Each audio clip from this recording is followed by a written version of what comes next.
என்னுடைய நேம் வந்து பார்த்தீங்க அப்படின்னா எஸ்என் சிவபாலசுப்ரமணியம். இதுக்கு முன்னாடி வந்து பார்த்தீங்கன்னா என்னுடைய அப்பா 60 ஆண்டு காலமாக வாக்கு கொடுத்துட்டு இருந்தாரு. அதுக்கு முன்னாடி வந்து பார்த்தீங்கன்னா என்னுடைய பூர்வீக பரம்பரையாக வாக்கு தந்துட்டு இருந்தோம். இப்போ இதுக்கப்புறம் வந்து பார்த்தீங்கன்னா எனக்கு இடைப்பட்ட வயதில் எனக்கு இந்த வாக்கு கிடைச்சது. நம்மளுடைய ஆலயம் வந்து பார்த்தீங்கன்னா கோவில் வெளியில வாய்க்கால் மேடு மேல் மாடியில நம்மளுடைய அலுவலகம் இருக்குது. அனைத்து மத மக்களுக்கும் நம்ம அருள் வாக்கு கொடுத்துட்டு இருக்கிறோம். அதாவது இந்து, முஸ்லிம், கிறிஸ்டின் எந்த பிரச்சனையாக இருந்தாலும் அருள் வாக்கு மூலமா மக்களுக்கு தீர்வு கிடைக்கும். தொழில், வேலை, வருமானம், குடும்பம், குழந்தைகள், எதிர்காலம் எல்லாத்துக்குமே அருள் வாக்கு மூலமாக தீர்வு உண்டு. எந்த டைம்ல பார்க்க முடியும் சார்? டைம் வந்து பாத்தீங்க அப்படின்னா மார்னிங் வந்து 9 o'clock, ஈவினிங் 5 o'clock வரைக்கும் நம்ம பார்த்துட்டு இருக்கிறோங்க.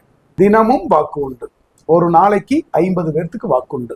நல்லதை எதிர்பார்த்து இங்க வரவங்களுக்கு பைரவருடைய அருள் பரிபூர்ணமாக இங்க கிடைக்குங்க. அதே மாதிரி ஆன்லைன் மூலமா கேட்பவர்களுக்கு பிரசன்ன சோழி மூலமாக வாக்கு கொடுத்துட்டு இருக்கிறோம். நன்றி, வணக்கம்.